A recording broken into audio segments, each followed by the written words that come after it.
Hey, salut YouTube, j'espère que vous allez bien et dans cette vidéo, je vais vous présenter ma stratégie, celle qui va me permettre de battre rien que ça, le Nasdaq 100 pour les 5 prochaines années. En tout cas, c'est l'objectif que je me suis lancé quand j'ai voulu créer ce portefeuille et donc je vais vous présenter ma stratégie, comment je m'y prends pour pouvoir se faire. Alors le Nasdaq 100, petit rappel, le Nasdaq 100, c'est l'indice qui, depuis les 10 dernières années, surperforme l'ensemble des autres indices, hein. Donc c'est un concentré finalement d'entreprises technologiques américaines dans cet indice, hein. Donc il y a 100 entreprises, et sur les 100 entreprises, alors je ne sais plus la composition exacte, mais vous avez une majorité en tout cas d'entreprises technologiques, hein, celles qu'on utilise au quotidien. Bah voilà, par exemple pour faire cette vidéo YouTube, par exemple, Alphabet avec YouTube, Mastercard, hein, lorsque j'utilise ma carte de crédit, enfin bref, toutes ces entreprises, elles composent le Nasdaq et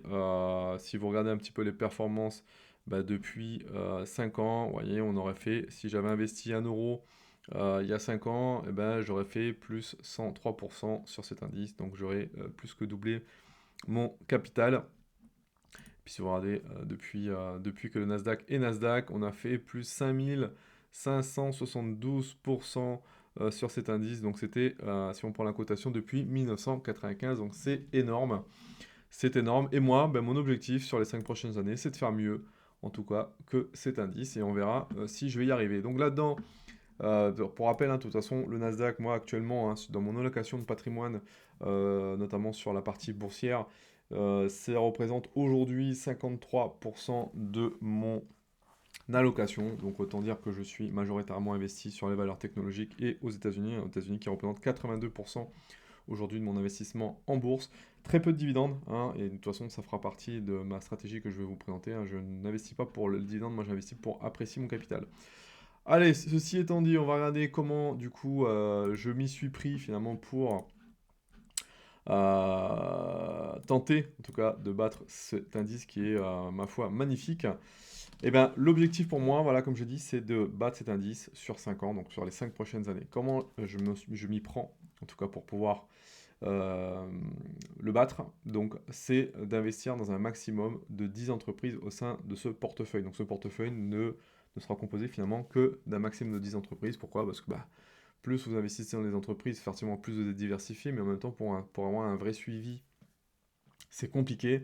Pour rappel, hein, je ne conseille pas de faire du stop picking, je conseille même pas d'ailleurs, je ne fais aucun conseil en finance, mais je préconise éventuellement, voilà, pour mes proches, de s'intéresser uniquement aux ETF dans un premier temps, et pourquoi pas plus tard, quand on a une poche d'ETF qui est intéressante en termes de volumétrie, bah, peut-être éventuellement de diversifier en investissant dans quelques entreprises en faisant du stop picking, mais c'est clairement, moi je le fais, hein, c'est vraiment pour avoir un contact avec les marchés, pour m'intéresser aux marchés financiers, ça m'oblige à le faire, et puis voilà, ça me challenge quoi.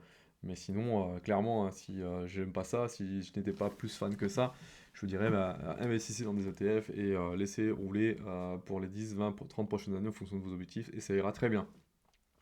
Donc, maximum 10 entreprises dans ce portefeuille. Le capital de départ, donc je crois qu'il est aux alentours de 700 ou 800 euros. Et j'investis dans ce portefeuille, donc 50 euros par mois en DCA. Donc, c'est pas mon investissement total hein, en bourse chaque mois, mais dans ce portefeuille-ci, pour cette stratégie-là, j'y alloue pardon, 50 euros. Alors, dans les entreprises, ce choix d'entreprise, pour moi, il était primordial que ces entreprises soient rentables.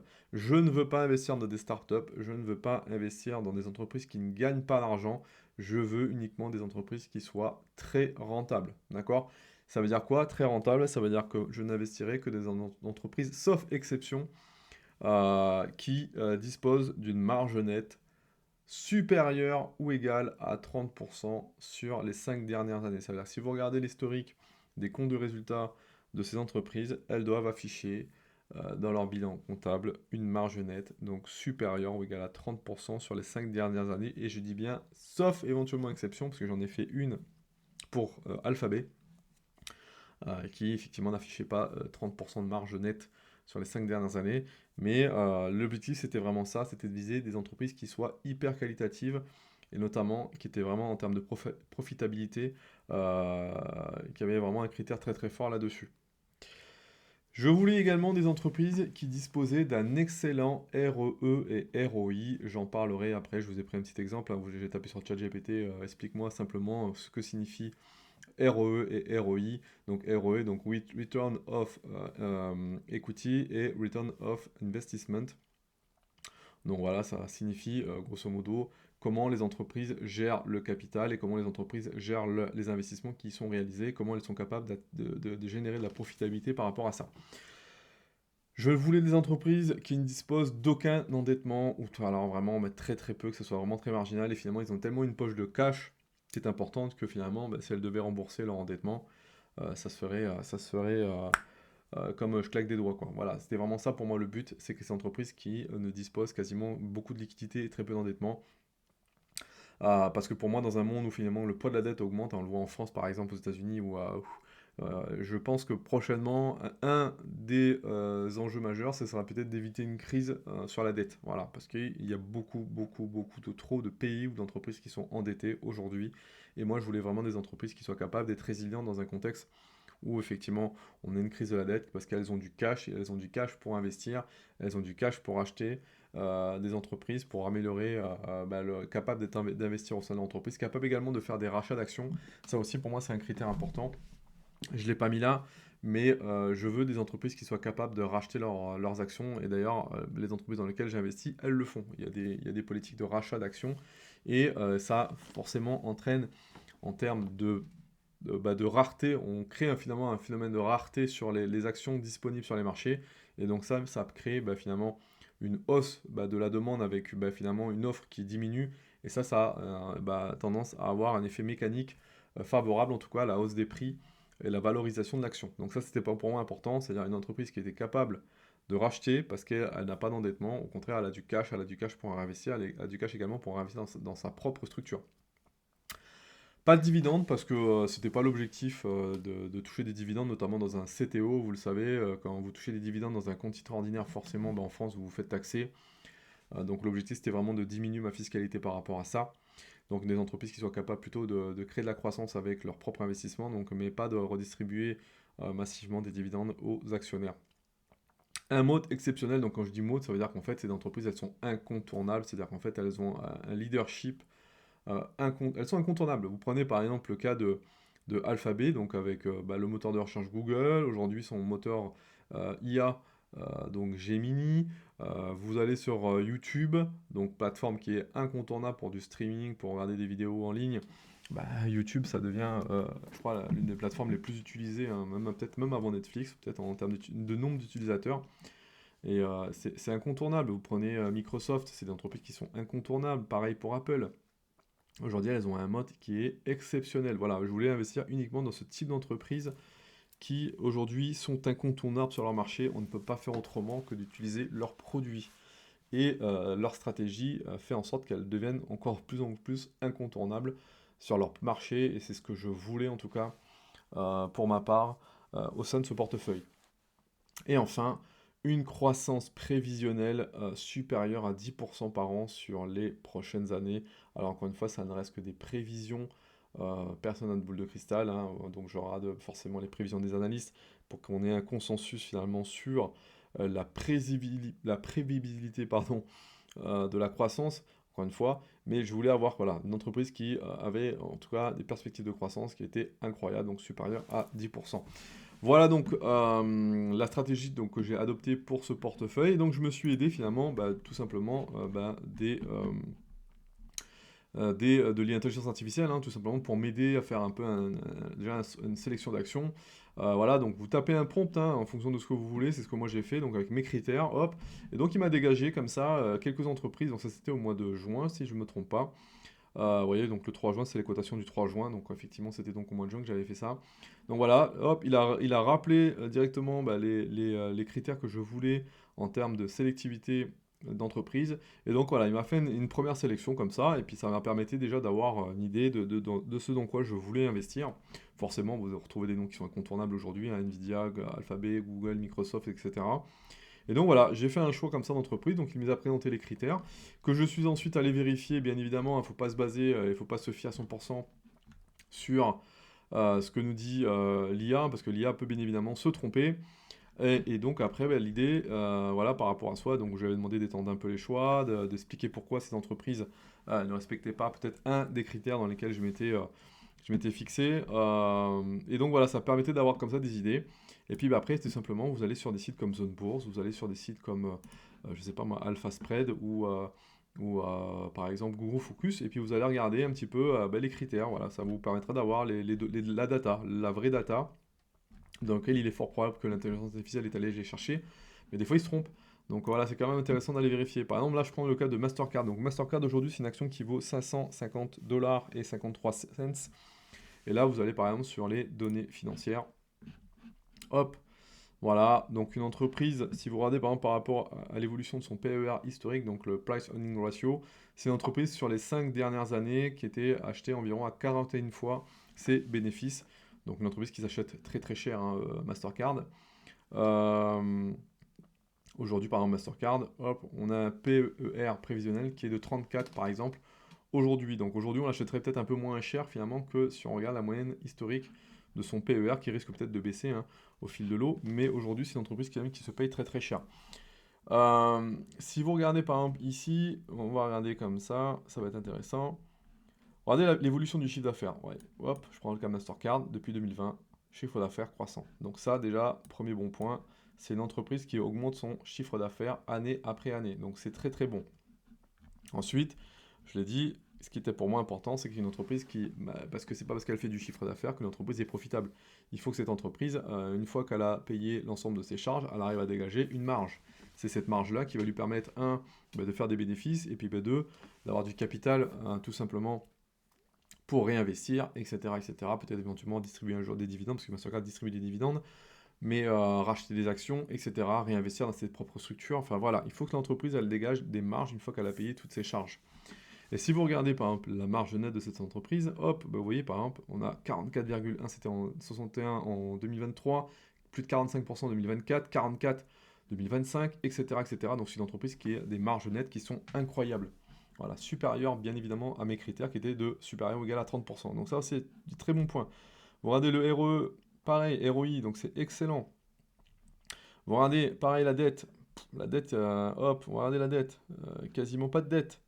Vous voyez, tout ça, en fait, fait que, hop, voilà, regardez, regardez, vous avez les CAPEX, vous avez, en fait, il y a plein d'indications comme ça. Je trouve que Zone Bourse là-dessus, c'est vraiment pas mal. Et ben, ça vous permet comme ça de vérifier finalement que les critères que vous avez